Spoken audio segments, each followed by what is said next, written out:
Hola amigos, ¿cómo están?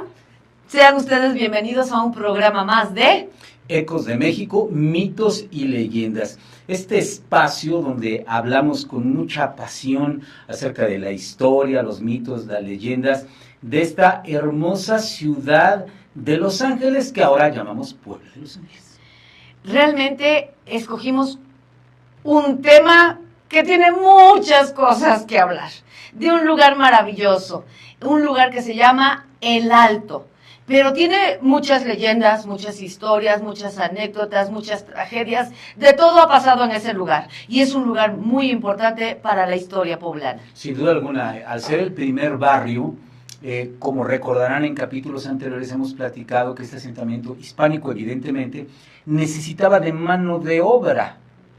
¿Okay? Entonces trajeron pues a nativos naturales, indígenas de distintos lugares, de Huejotzingo, de Cholula, de Tlaxcala, por supuesto, que era digamos, la nación aliada a los españoles y que entonces pues les dieron ciertas prebendas, incluso es el primer lugar, Tlaxcala, que le dan un título de República de Indios y les conceden su escudo, es la primera nación, estado indígena que tiene su escudo.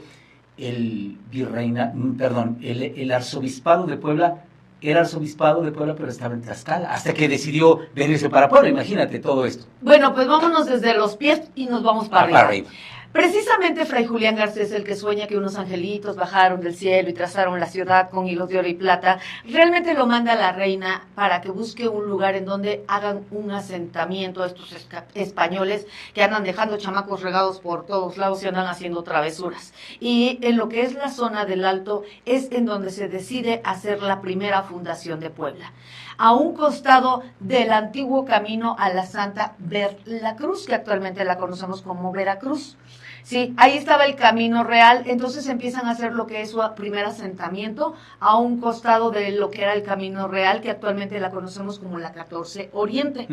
Lo que es en este lugar, pues lógicamente que también traen a lo que son estos pueblos indígenas para que ayuden a hacer todo el material que se necesita para hacer la primera fundación de Puebla. Ahí en donde ustedes conocen lo que es el centro de convenciones, en medio hay un jardín en donde se encuentran los restos de las primeras casas, se encuentran los recolectores pluviales. Pueden visitarlo, está completamente abierto a público para que ustedes visiten este lugar. Está a escasas 4 calles del Zócalo, no está tan lejos, y está abierto a público. También están las ruinas de lo que es el convento de San Francisco. Pero vámonos un poquito a lo que es la 14 Oriente. No sé si se han dado cuenta que ahí en la 14 Oriente, más o menos por Casa Aguayo, se encuentra una arcada. Esa arcada era como una especie de palacio de gobierno, el primer como palacio de gobierno que se hace en esta nueva fundación de la Puebla. También lo que conocemos como la Casa Aguayo, que actualmente es la Casa de Gobierno, realmente no fue pensada para ser casa de gobierno. Esa casa le pertenecía a un señor que se apellidaba Aguayo, de ahí viene el nombre de la casa. Así es. Y fíjate, retomando un poco el tema de la avenida ahora 14 Oriente, y que era el Camino Real a Veracruz. Había en la época del virreinato, luego de la conquista, la forma de administrar era los virreinatos y el virreinato de la Nueva España, que abarcaba la actual Centroamérica hasta la parte media de Estados Unidos, el virreinato más amplio, más extenso de la corona española. Hicieron caminos para conectarse. De hecho, Veracruz es el primer ayuntamiento, y aprovecho también para decir ahora, no salimos tanto del tema, recientemente cumplió 504 años de fundada la ciudad de Tepeaca, que fue el segundo ayuntamiento del virreinato y formaba parte de este Camino Real. El Camino Real se le denominaba así porque era el principal acceso a la capital de la República Mexicana, pero pasaba por las principales ciudades, dígase entonces la ciudad de Puebla. Y en torno a este camino pues se hacían los caseríos, se desarrollaba algún tipo de industria, algún oficio, y en el caso de Puebla, al traer los tlaxcaltecas, la primera nación, a llegar aquí, trajeron poblaciones de otros lugares, incluso fíjate, hubo secciones, por decirle, barrios originarios, fíjate, un barrio dividido en 4, Mexicapán, Huejotzincapán, Cholultecapán y Tlaxcaltecapán. Eran los 4 barrios, ya sabrás dónde los trajeron, A los de Mexicapán los trajeron de Tenochtitlan, ya dominados, los de Tlaxcala eran sus aliados, los Choluteca habían sido dominados, y los Huejotzincas eran aliados, porque cada nación-estado de esa época jugó un papel importante en la dominación, en esta derrota con el ejército tenochca, que no nos conquistaron. La prueba es de que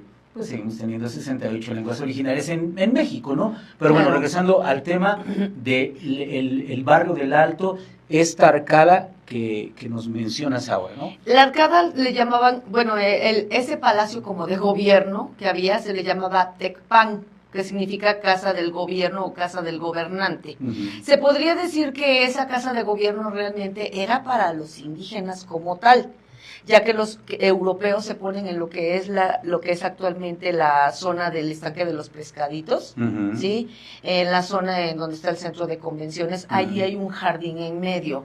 E incluso lo que es precisamente esta zona en donde se ponen en la 14 Oriente, que es el antiguo camino a la Santa Veracruz, se hace una especie como de calvario, porque ese asentamiento, esa parte del asentamiento, algunos obispos decían que era muy semejante a Jerusalén. A Jerusalén, e incluso hablan del Gólgota, que es donde crucifican a Cristo, el Cerro de la Calavera, eso quiere decir en el idioma de Jesús. Era muy similar, entonces hacen un recorrido, son 14 estaciones, y cada estación tiene un recorrido, y hasta los metros fueron calculados, y este Vía Crucis es el único después de Jerusalén que existe y está en el barrio del Alto. Si van ustedes al Alto, de repente pongan mucha atención a esa zona, porque hay varias capillitas, No sin importar notan el tamaño, pero es que hay unas no se notan porque son muy pequeñas, y otras que son muy prominentes. Por ejemplo, vamos a empezar por la zona de lo que es la iglesia de la Santa Cruz. La iglesia de la Santa Cruz cuenta la leyenda que en ese lugar es exactamente en el lugar en donde da la primera misa Fray Toribio Paredes de Benavente, España, mejor conocido como Motolinía. Motolinía fue el encargado, ¿sí?, de organizar lo que es la primera fundación. Dicen en mi pueblo que el que parte y comparte se queda con la mayor parte. Suele ser. Porque vean ustedes el tamaño que tiene lo que es el templo de San Francisco, el tamañote que tiene, más lo que era el antiguo, era como una especie de monasterio. Que sigue siendo el monasterio. Ahora está convertido en una escuela primaria, ¿no? Es una escuela primaria e incluso es una biblioteca pública, pero existe el monasterio atrás de la iglesia. Exacto. Y junto está una panadería, que ya luego, a ver si hay oportunidad, porque si el Alto es muy amplio, ahí había mucho panadero también. De hecho, los primeros panaderos se registraron ahí, en el barrio del Alto. Bueno, cuando vayan ustedes a la zona de San Francisco, observen bien. En varias partes de San Francisco se ven lo que son los vestigios de los famosos túneles de Puebla. E incluso en San Francisco, en la zona de los jardines, hay una reja, ahí el pasillo que va a dar a las galerías y está el CIS. Antes de una arcadita que está ahí, hay una reja que ahí se ve la bajada, ahí están los escalones para bajar. Se ve parte de los techos de los túneles. San Francisco fue muy importante. ¿Por qué? Porque se podría decir que fue como la primera zona, en lo que es la zona del Alto y de San Francisco, la primera zona en donde se hace la fundación. Pero imagínense, se ponen junto al río de San Francisco, junto al de Xonaca, a un costado de lo que es la laguna o el estanque de los pescaditos, pegados al cerro de la Coyametepec. Era el plan perfecto para una destrucción. Así es. Porque tanta agua y el cerro, que también es de barro, y pura piedra también, porque de ahí del cerro de la Coyametepec, que actualmente lo conocemos como Los Fuertes, se cortó la piedra. Entonces, imagínense ustedes, cerro removido porque estaban sacando los materiales, más época de lluvias, porque ellos llegaron en épocas de secas. Empezaron las lluvias, y yo siempre he dicho que en Puebla cuando llueve, llueve. Aquí poblano que no sepa nadar seguro se nos ahoga, ¿sí? Pues así nos fue. Se derrumbó el cerro, se acrecentaron los ríos. Fue un desastre total toda la primera fundación. E incluso en la zona de El Alto, si ustedes van, hay casas que están en lo alto precisamente. Por eso se llama el barrio del Alto. Sí, porque el río era tal la crecida que tenía, tal la bajada que había del cerro, que las casas por eso están un poquito en alto. Actualmente tenemos el mercado de ahí del Alto, que todo el mundo le dice Garibaldi. ¿sí? Ahora sí que ahí les venden todo tipo de comida poblana deliciosa. Además de mis colegas mariachis y todos los músicos. Claro, ahí se pone, bueno, el pachangón. Imagínense ustedes que incluso el antiguo mercado del Alto, ¿sí? Más o menos su altura era como del alto de una persona promedio, ¿sí? Porque como venía la bajada de agua, aquello se volvió un río inmenso, la gente pues ya estaba acostumbrada que eran inundaciones en épocas de lluvias, pero en épocas de secas no les caía ni una gotita de agua más que lo que llevaba el río.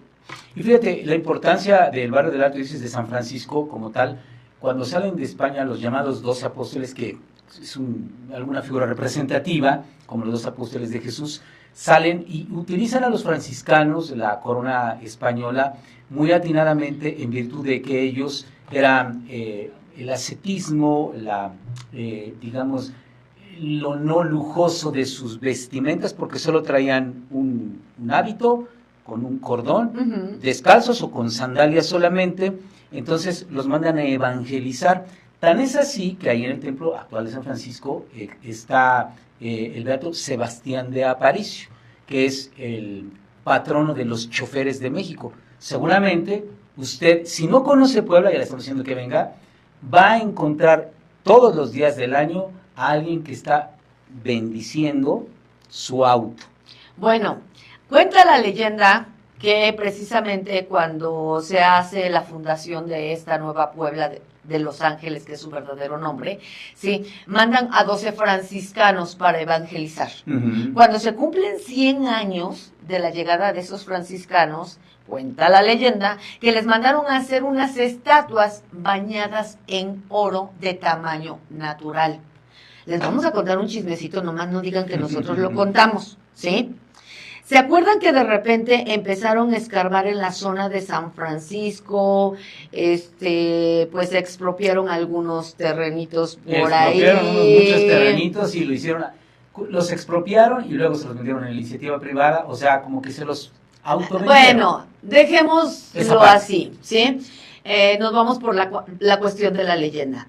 Pues precisamente cuando estaban escarbando, cuentan las malas lenguas que lo que andaban buscando eran a los 12 franciscanos de oro, ¿sí?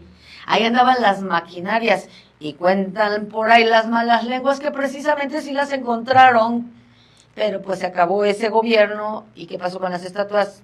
Pues quién sabe. ¡Epa! Volaron al más allá. Regresando a lo que es la zona de San Francisco, sí, ahí se encuentra, como tú comentabas, el beato Sebastián de Aparicio, que es el santo patrono de los transportes. Aparicio era, se podría decir que era un hombre que llega a esta Puebla de Los Ángeles y él se dedicaba a rentar carretas para transportar mercaderías. Porque hay que recordar que en esa época no había la rueda como tal. Si hay reminiscencias en vestigios arqueológicos de que se pudo haber utilizado la rueda en estas tierras antes de los españoles, no existe una comprobación. Sí, los europeos traen la rueda y como tal la manera de transportar, ¿no? Bueno, pues Sebastián de Aparicio se dedicaba a traer carruajes, eran suyos, ¿sí? Y él rentaba las carretas para llevar mercaderías o para traer mercaderías, pero también empieza a utilizar las primeras carretas para rentarlas como transportes. ¿Sí? Hagan de cuenta que eran los camiones o los autobuses de la época. Así es. Él rentaba todo esto. Sebastián de Aparicio fue un hombre que ganó mucho dinero, era bastante guapo, ¿sí? Pero a él se podría decir que lo obliga a casarse la sociedad. Por aquello de que ya estás grande, cuando te vas a casar, ya saben las presiones de la sociedad, cuando vas a tener niños, que no sé qué, que no sé cuándo, y él termina casándose. Sin embargo, cuentan las malas lenguas que pues, su mujer murió en un accidente, ¿sí? Dicen que se la pasó, ahora sí que se fue de cuernos dentro de un pozo, algunos cuentan eso.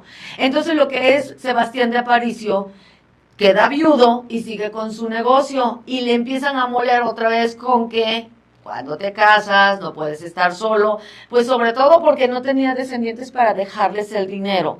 Dicen que Sebastián de Aparicio empezó a apoyar a los franciscanos, sobre todo que lo que es la parte del monasterio era un lugar en donde también se acogían niños que eran de bajos recursos y que no tenían en dónde vivir. Y recordar que la época de la mortandad siempre, mejor dicho, la mortandad siempre ha existido.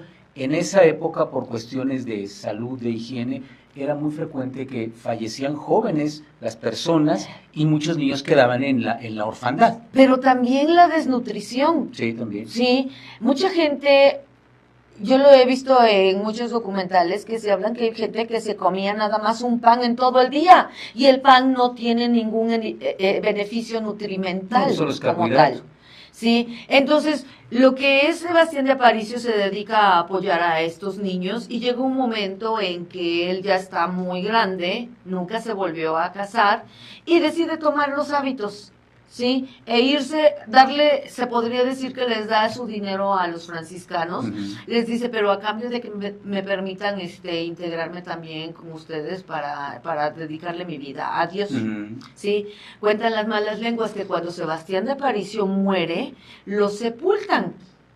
Pero al paso de los años tienen que cambiar su sepultura de lugar y cuando lo desentierran... Se dan cuenta que está incorrupto su cuerpo. Sí, su cuerpo está incorrupto. Entonces, de ahí es en donde viene la idea de quererlo volver santo. Seamos honestos, en la época de la colonia, todas las iglesias estaban buscando quién fuera santo. ¿Por qué? Porque el diezmo de la gente era de la que iba a escuchar la misa a tal iglesia. ¿Sí? En este caso, la gente que iba a escuchar misa a San Francisco era gente de muy poco dinero. Porque eran los que vivían en estos barrios que estamos mencionando, en estas zonas. Sí, porque era zona marginales que no vivían del lado español, por así decirlo. Claro, era zona indígena. Entonces, la mayor parte de las iglesias buscaba tener un santo, e incluso Sor Andrea de la Asunción, que era de la orden de la Limpia Concepción de María, ahora le decimos la Inmaculada Concepción de María, que está enfrente de donde estaba el Cine Puebla, también la quisieron volver santa, y en otro programa hablaremos de varios poblanos que quisieron volver santos y que no prosperó. Tan es así que, Sebastián, si usted tiene la oportunidad de ir a la iglesia de San Francisco, se va a encontrar que hay un libro, está donde está la petición, pasa uno a orar y está la petición. Y si te cumple, está el libro donde tienes que agradecer por la petición que hiciste. El librito para pedir los milagritos, los favorcitos. Entonces, ¿qué es lo que pasa con Sebastián de Aparicio? Intentan volverlo santo, pero nunca procede. ¿Sí? Las iglesias buscaban tener un santo o alguien importante para que jalaran adeptos y dejaran el diezmo. Y es que formalmente en la causa de los santos tengo referencia de eso, conocimiento, acerca de que debe haber un postulante en Roma formalmente que esté insistiendo, por eso es que aquí en México hicieron santo, por ejemplo, a Juan Diego, o en Perú hicieron a Fray Martín de Porres, a Santa Rosa de Lima, pero tiene que haber un postulante. En el caso de Sebastián de Aparicio, él tuvo que haber sido primero siervo de Dios, luego después de ser siervo de Dios, él es beato, pero tiene siglos siendo beato. Para la canonización podría ser pronto o nunca. No tal vez nunca. Tal vez se podría dar. Bueno, y estamos hablando del alto, tan solo de una parte de un pedacito del alto. Regresando al tema del camino de la Veracruz. Nada más termino lo que es el Sebastián de Aparicio. Con Sebastián de Aparicio, pues con el paso de los años, pues, ponen ahí su momia, ¿sí? Ahí para que la gente vaya a pedirle milagros. Dicen que es muy milagroso. Yo la verdad nunca le he pedido nada. No estaría mal irse a echar una vueltecita, ¿sí? Pero sobre todo la gente le empieza a llamar el santo patrono de los transportes. Por el tema de las carretas. Por el tema de lo que él se dedicaba en vida. E incluso ahí la gente lleva sus coches para que les den la bendición. Ustedes pueden llevar cualquier tipo de transporte, hasta su triciclo, ¿sí? Pero también otra de las cosas muy importantes que están dentro de San Francisco es que arriba del Beato Sebastián de Aparicio se encuentra la Virgen de la Conquista. La Virgen de la Conquista es una pequeña virgencita, ¿sí? De unos 35 centímetros a lo mucho de alto. Esa virgencita nos la regala Hernán Cortés en su paso por la Puebla de Los Ángeles. Es la primera virgen que llega a la Nueva España. Ahí la tenemos, y todo mundo va a ver al Beato y no voltean a ver la Virgen, no tienen ni la menor idea quién es la Virgen que está arriba de él. Esa es la Virgen de la Conquista. Puebla, ahora sí que muchos dicen que es el relicario de América, y esa es una de las reliquias de las más importantes que tenemos en nuestro estado. Sin duda alguna, ¿no? Y con el tema del Vía Crucis, que se asemeja a Jerusalén y al monte Gólgota, donde es crucificado Cristo, y ese recorrido que lo han comentado muchos historiadores, la propia iglesia lo reconoce con la similitud por las distancias que hay, y efectivamente son tan pequeños a veces los oratorios que no se, estamos pensando que tienen que ser muy prominentes las torres, ¿no? Pero está el recorrido de las estaciones lo que hizo Jesús, ¿no? en Jerusalén. Entonces es la parte religiosa, pero bueno, vamos a platicar más de el Alto. ¿Qué te parece si platicamos también? Bueno, ya comentaste lo de Casa Aguayo, ¿no? Vamos a platicar de Casa Aguayo porque está muy interesante. Todo el mundo aquí en Puebla la conoce como la Casa de Gobierno. Sin embargo, la Casa Aguayo, uno de sus dueños era don Juan Martínez de Aguayo. Él adquiere esta casa en el año de 1644. La Casa Aguayo originalmente pues era como una especie de granero, ¿sí? Imagínense ustedes que apenas estaba haciendo esta ciudad, nadie había sembrado, nadie había levantado la cosecha, nadie, o sea, alguien tenía que encargarse de la comida. Y el señor Aguayo es el que utiliza esta casa que conocemos como la Casa Aguayo para hacer como una especie de bodega en donde se guardaban granos, comida y todo lo que traían de otros lugares en los alrededores de la nueva fundación. Y que concuerda mucho, porque si estamos hablando de que es la 14 Oriente y que era el Camino Real, daba muy bien, ¿no? Con una especie de bodega, de almacén de todo aquello que se tenía, ¿no? Pero también hay una cosa aquí, en la Casa Aguayo también fue conocida como el cochinero o la marranera, ¿sí? En aquellos entonces, y hasta la fecha, el que se dedica a criar marranos sabe que los marranos crecen rapidísimo. Y los marranos no son difíciles de engordar ni de alimentar. Le entran a lo que se pueda. Fueran hierbas, fueran de todo come un marrano. Incluso los desperdicios de la comida. Hasta la fecha hay muchas partes de la República Mexicana en donde la gente se dedica a andar casa por casa recogiendo lo que se quedó en los platos. Hasta la fecha hay muchos lugares en la República Mexicana que la gente no tira a la basura lo que no se come. Se podría decir que era una especie como de reciclaje. Tú no te acabaste tu ensalada, va al desperdicio. Tú no te acabaste la sopa, va al desperdicio. Tú no acabaste el guisado, va al desperdicio. Esas cubetas de desperdicio las llevaban y con eso le daban de comer a los marranos. Que incluso, déjame decirte, es mucho más salubre que el marrano coma del desperdicio de la comida, a que se les estén dando hormonas para crecimiento y todas esas porquerías que actualmente les meten. Y que bueno, dicho sea de paso, también con este hábito alimenticio, esa especie de los cerdos, se come todo, se aprovecha todo, vísceras, todo se aprovecha de un cerdo, por eso su valor pecuniario, ¿no? Por eso es rentable mucho. E incluso te acuerdas que habíamos platicado en algún programa anterior, platicamos que incluso hasta de la tripa se hacían preservativos en la época de la colonia. Sí, efectivamente, tú nos comentaste. Independientemente de la moronga y de la longaniza, también había de O sea, el marrano sirve de todo, e incluso hasta el estiércol del marrano se ha utilizado para hacer abono para la tierra. Sí, claro. Entonces, es un negocio completo lo que es el marrano. Entonces, por eso Puebla se dedica básicamente al principio de la crianza de marranos. El tocino poblano, todas las carnes, los embutidos. Aquí el jamón serrano. Tienen una gran presencia aquí en Puebla, precisamente porque de la península ibérica están los mejores jamones, ¿no? Y los traen hacia aquí a Puebla, se aprende el oficio y empiezan los españoles, básicamente, porque los nativos no estaban muy acostumbrados a comer el marrano. Hasta después, esa parte del choque de sabores también, pues lo metemos. Incluso te voy a decir, hay lugares en Cholula donde al mole poblano le ponen carne de cochino o carne de cerdo. Es que ya habíamos comentado en algunos otros programas que precisamente Puebla fue una de las ciudades más importantes en los jamones serranos.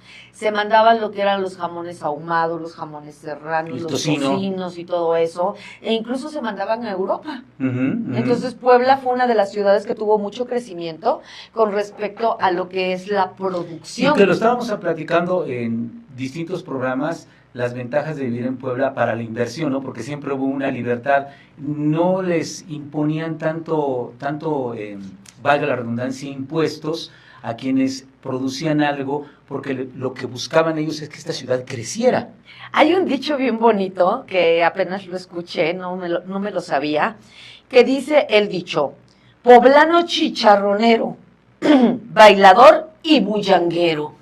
Sí, porque lo que es precisamente en Puebla se inventa el chicharrón, ya lo habíamos comentado en otro programa, pero lo que es aquí la Puebla de Los Ángeles, imagínense ustedes todas esas costumbres que llegaron y sobre todo se hicieron diferentes asentamientos de pueblos indígenas, pero el Alto llegaron todos.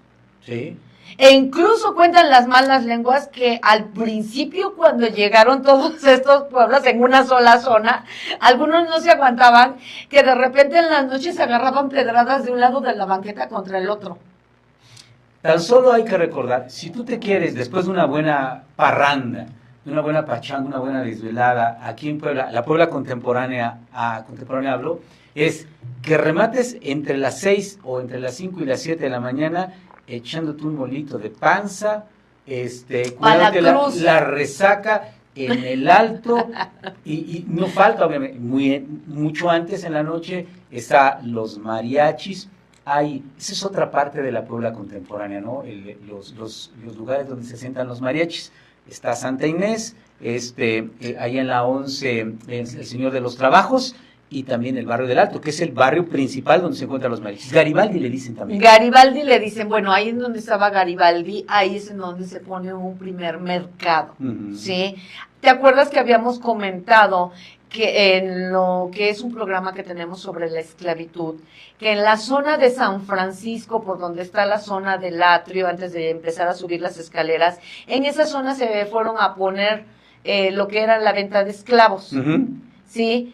Al principio, se ponía ahí también lo que era la vendimia de frutas, verduras en esa zona, pues se tuvieron que ir de ahí las indígenas que vendían sus cosas del campo, porque los esclavos les molestaban e incluso levantaron actas en contra de los esclavos de que les faltaban mucho al respeto.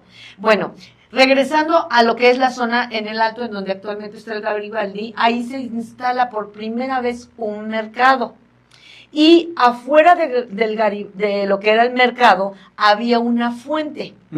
Esa fuente que la quitaron de ahí y es actualmente la que está en la zona del barrio del Artista. Ah, ya, ok. ¿Has visto esa fuente que está en la zona del barrio del Artista? Esa fuente originalmente era de el Alto. Nada más la atravesaron, ¿no? Nada más, pues no la quitaron y pues ya sabes que han ido moviendo cosas, porque incluso si nos vamos a fuentes, la fuente que tenemos de San Miguel estaba fuera de Casa Aguayo durante muchos años, luego la regresaron a Zócalo y así. Y Casa Aguayo es el actual edificio o sede del gobierno del estado, pero debe tener unos, ¿qué te gusta? Unos 25 años, no tiene más, 30 años.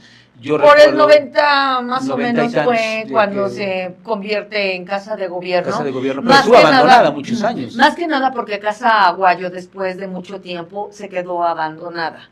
Entonces se volvió como una especie de vecindad. En el Alto hay muchas vecindades. Sí, y luego también con esa parte de la vida de la vecindad, y que también se convirtieron en lugares no muy seguros en ocasiones, por las noches, básicamente.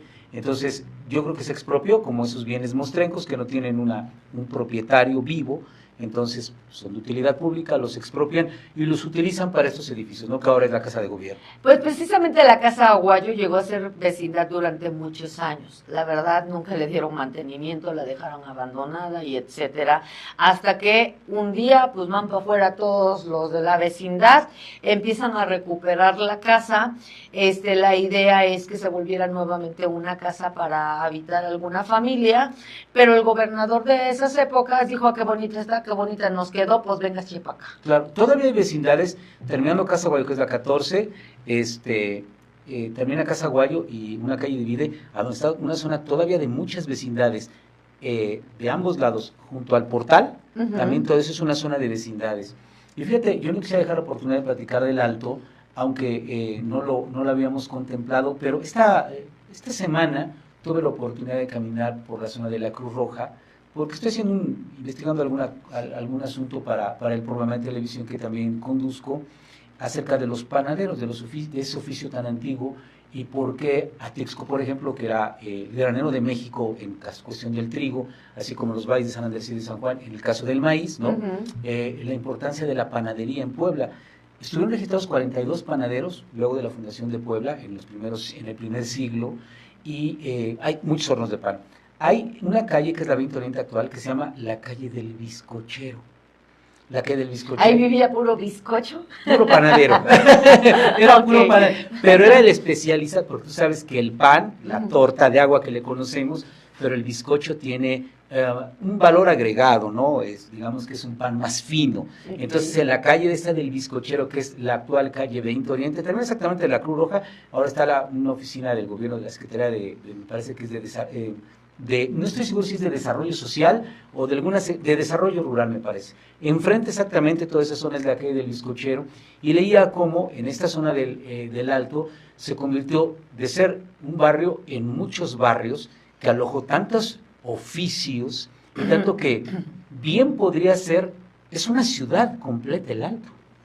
Es el más grande que existió. El más grande. Y bueno, luego, hasta la fecha es el barrio más grande. Tan imagínate qué es eso que tenían sus lavaderos, los de Almoloya, que vamos a platicar de eso. Bueno, lo que es, hagan de cuenta que está el puente, la iglesia de San Francisco, a un costado del río de San Francisco, en donde está el Boulevard 5 de Mayo.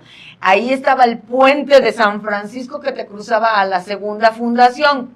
Y los jardines, para no variar, se llamaban los Jardines de San Francisco.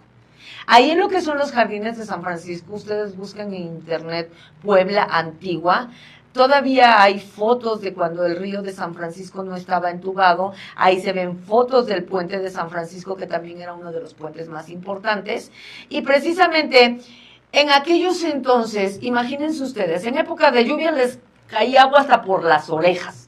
Pero en época de secas, de repente, el río no tenía se podría decir, un caminito que llevara agua para lo que son las casas donde vivían los indígenas. Por tal motivo, se manda a hacer lo que es un desagüe, ¿cómo se podría decir? Una desviación de río para que les lleven agua a los indígenas. Y lo que es los lavaderos de Almoloya era una especie de lugar de manantiales, ¿sí? Que emanaban del cerro de la Cuellametepec, que eran unos manantiales, y ahí toda la gente iba a lavar su ropa, ¿vale? Imagínense ustedes un arroyuelo, con las piedras del río ahí pegándole a los calzones del marido para tallarlos en la piedra, ¿sí? Pero estar agachada ahí todo el tiempo. Por tal motivo se mandan a hacer unos lavaderos. Estos lavaderos es precisamente para que la gente pueda ir a lavar los calzones a este lugar. Almoloya quiere decir del otro lado del río. Y es en Almoloya, fíjate que leía yo un poco, viendo documentales, siempre preparándolos, por supuesto, que es fundamental para... Perdón, Almoloya significa agua que brota. Ya. ¿Sí? Eso es lo que significa, perdón. A ver. Y que cuando se empieza a lavar la ropa, la gente que iba no solo lavaba la ropa propia, sino lavaba ropa ajena. Tan es así que se hacen de un buen recurso y mandan a hacer techos. Si bien Almoloya no es de la época de la fundación de Puebla, fue mucho más adelante, 1700, 1800 más o menos, está más o menos por la época de la intervención francesa, 1862, 1863. Estos lavaderos mandan a hacer, me parece que 120 bien definidos, las pilas donde están, un canal en el centro, un canal de desagüe, y las mujeres, ricos, pobres, lavaban los chones de todos, de ricos y de pobres. Bueno, lo que son los primeros registros que existen de la zona en donde se hicieron los lavaderos de Almoloya son del año de 1704, pero se tiene, pues por pláticas de los que vivieron en esos entonces, que desde épocas prehispánicas se utilizaban esos manantiales para que la gente fuera a lavar, para que la gente se fuera a bañar, por lo limpia que salía el agua de los manantiales. En 1704 por primera vez se apunta en los registros de Puebla que ahí las mujeres indígenas se empiezan a juntar.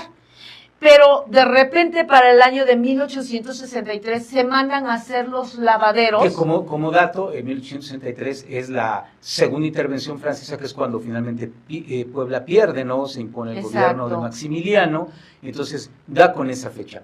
Tuve la oportunidad de ir a los lavaderos muy recientemente en este recorrido. Se rescató un tiempo que se expropió y se le vendió a una marca, un hotel, y se habían quedado con ese inmueble que es patrimonio de Puebla, ¿no? Se recuperó hace algunos años, se abrió al público, está muy bien preservado, y en este recorrido quien hizo favor de dárnoslo, nos platicaba de la plazuela de la amargura. Está saliendo inmediatamente los lavaderos rumbo hacia donde está ese hotel, y es un lugar, está empedrado todavía, y le preguntaba por qué de la amargura, porque dice que las mujeres, pues en lo que se cabe la ropa, que eran 3-4 horas, pues se ponía a contar sus penas, y de ahí surge la frase de el chisme poblano, y lo escuché en los lavaderos, o el chisme de lavadero, ¿no? Claro, pero qué de amargura, ahí se ponía bueno el cotorreo. Bueno, imagínate la comidilla, cuando se hacen los lavaderos de Almoloya, fue en plena época, ahora sí que más o menos cuando regresan los franceses y toman la ciudad de Puebla, pero cuando se hacen los lavaderos, empiezan a ir también ahí mujeres que iban andando casa en casa, oiga, le lavo su ropa, oiga, le lavo su ropa, ¿sí? Entonces nace la nueva profesión de las lavanderas en la ciudad de Puebla. Bueno, hay que poner el registro también aquí en Puebla, surgen las lavanderas, ¿no? Ese es el oficio como tal remunerado, porque lo ven una actividad productiva. Y el empleo lo comentábamos antes del programa del tequesquite como un jabón, porque es prehispánico además el uso del tequesquite para lavar la ropa, que es una piedra calcárea, es una piedra que se utiliza, que tiene cierto grado de salinidad, y que ayuda a quitar pues la mugrecita, porque pues en ese tiempo no había ni lavadoras, ni el chacachaca, ni nada por el estilo, ¿no? El tequesquite es un mineral como el cloruro de sodio y el carbonato de sodio. Es un tipo de sal de lagos y lagunas, y se utiliza mucho en la comida prehispánica. Hagan de cuenta que el tequesquite es como una sal que se da en los ríos, ¿sí? Esa sal trae minerales, y esa sal es con la que se hacen los tamales, ¿sí? También. Que para que no se les ponga levadura, porque en aquellos entonces no tenían levadura, entonces para que salieran esponjaditos, se les ponía Y hay que recordar también la historia del consumo de minerales en Puebla. No me voy a situar, y lo hago rápido, en la ciudad de Puebla, sino voy a ir al sur, a Zapotitlán, Salinas. Esa parte del estado de Puebla hace millones de años fue un mar. Tan es así que en San Juan Raya y todo eso hay fósiles, tanto de especies marinas como de dinosaurios. O sea, toda la historia geológica de nuestro planeta está plasmada en esa zona. Y en Zapotitlán, Salinas, aún ahora, sigue habiendo personas que extraen sal y que la siguen comerciando. Yo le probé una sal mineral riquísima, deliciosa. Pero tampoco te tienes que alocar mucho. No, es claro. una cosita, lo porque real es que los minerales tampoco son buenos. Pero no tiene tanto sodio como la sal marina, que es lo que más te perjudica, como la sal marina. E incluso el tequesquite es el que se le echa muchas veces al maíz, que se va para la masa. Para la masa, o la cal, el tequesquite o la cal, que es para quitar el pellejito. Imagínate lo invasivo que puede ser, ¿no? Pero el tequesquite también sirve mucho. ¿Han probado alguna vez los frijoles que venden, bueno, que te dan en los pueblitos, en la sierra o algo así? Tienen una textura diferente, tienen un sabor Además diferente. de que nivela, baja un poquito los gases, porque ya sabes que comer frijolitos es un poquito agresivo para el Es estómago. gracioso comer frijolitos. Entonces le ponen a los frijoles, les ponen un poco de tequesquite. El tequesquite ayuda para que los frijoles se suavicen. No, pero aparte se suavicen más rápido. Sí, en el famoso nixtamal, que de las tantas tradiciones de este país, que somos el país del maíz, ¿no? El maíz de la tortilla. Yo creo que México, más que México, nos deberíamos llamar Tlaxcalán, y no por Tlaxcala, porque somos el país de la tortilla. Bueno, para regresar un poquito a los lavaderos de Almoloya, pues imagínense ustedes, ese era el chismógrafo de la ciudad.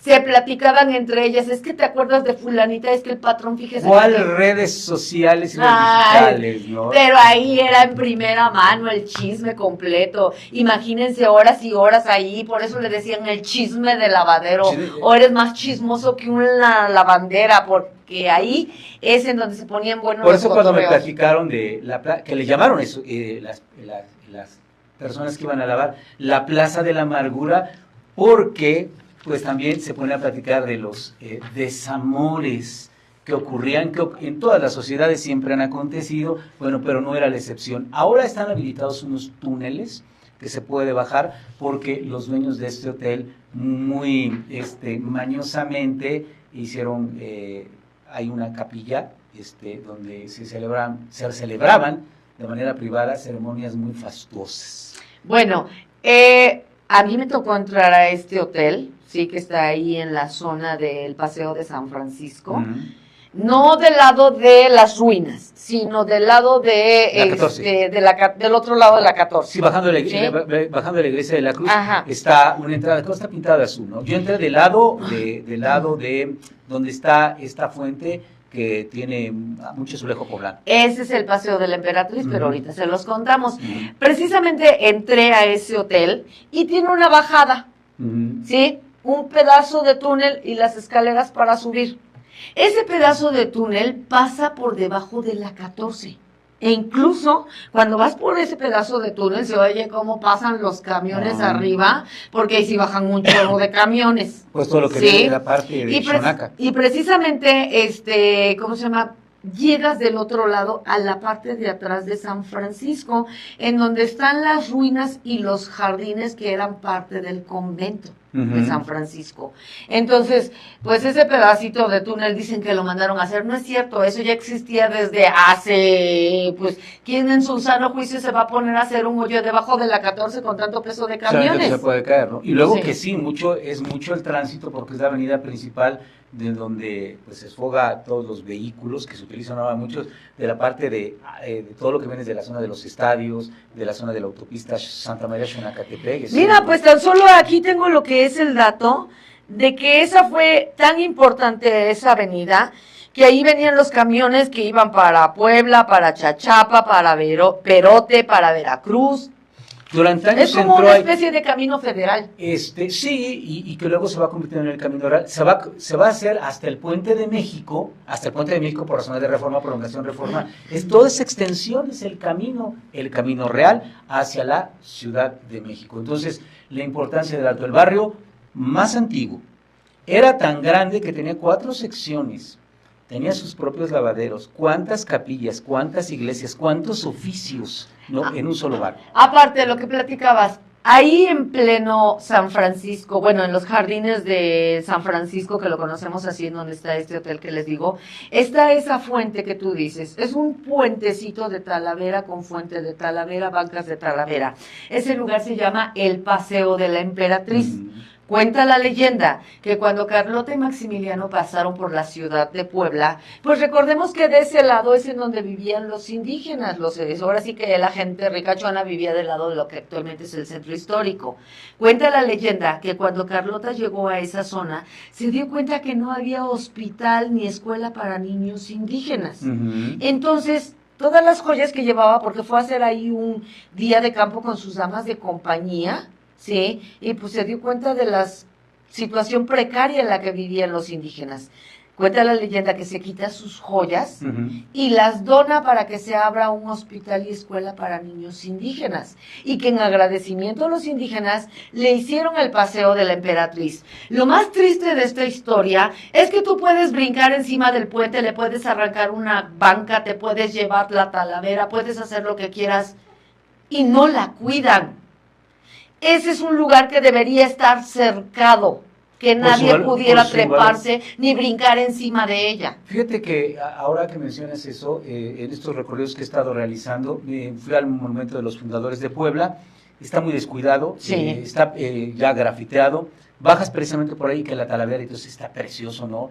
La toma incluso, tú te puedes entrar a una de las bancas en ese paseo y ves hacia San Francisco la torre altísima, porque casi es de la altura de la Catedral de Puebla, ¿no? 70 metros o un poco más muy probablemente, y esa parte, de no ser por la iniciativa privada que se quedó con esa parte, era un lugar muy abandonado, que se fue cambiando con el tiempo. Qué bueno que están rescatados los lavaderos de Almoloya y que los poblanos y todos los mexicanos tienen la oportunidad de conocer. Fíjate, Puebla en el 2023 fue el 6º estado más visitado de México, el 6º estado más visitado de México. Tan solo Cholula es el pueblo mágico más visitado de Puebla, con más de 230,000 visitantes en un año. Ay, caray. Entonces, Puebla es la ciudad no playa más visitada junto con la Ciudad de México. Y bueno, comprendiendo que la Ciudad de México, además de que es más grande, es la capital de la República, ¿no? Pero Puebla es hermoso. Es hermoso. Entonces, hoy del Alto, que diríamos, no solo es un barrio, es una ciudad dentro de una ciudad, ¿no? Un asentamiento grande. Bueno, ahí mismo, en donde está el Paseo de la Emperatriz, hay unas pequeñas casetitas, bueno, unos restaurantes, no casetitas, perdón, unos restaurantes en donde te venden comida poblana. En ese lugar se inventaron las famosas chalupas poblanas. Que esa sería otra historia. Vamos a exacto. tener programas en la próxima temporada, vamos a tener diferentes programas que vamos a ir hablando de leyendas, tradiciones y Comida. Yo creo que cada comida, podríamos hablar de la chalupa, del chile en nogada. Yo no voy a hablar de comida a menos que producción nos traiga aquí una variedad de platillos para poder Oye, ver pues eso. vamos, ¿sabes qué? Vamos a ir allá. Yo Vamos. conozco algunos negocios de ahí. Decir, oigan, ¿qué les parece si nos llevan a Ecos de México, mitos y leyendas? Eso pues para... Digo, probar, ¿no? pónganse la del Puebla, no hay que ser. Bueno, por último, mucha gente de repente dice, no, es que estas autoridades, San Francisco siempre se inunda. Por el amor de Dios, estaba lo que era el río de San Francisco, el río de Xonaca, la laguna, la bajada del cerro. La bajada viene hacia el río de San Francisco. El río de San Francisco ya no existe. Y el agua tiene memoria. Y sigue su cauce. ¿Cómo no quieren que se inunden esas zonas si era bajada de agua para el río?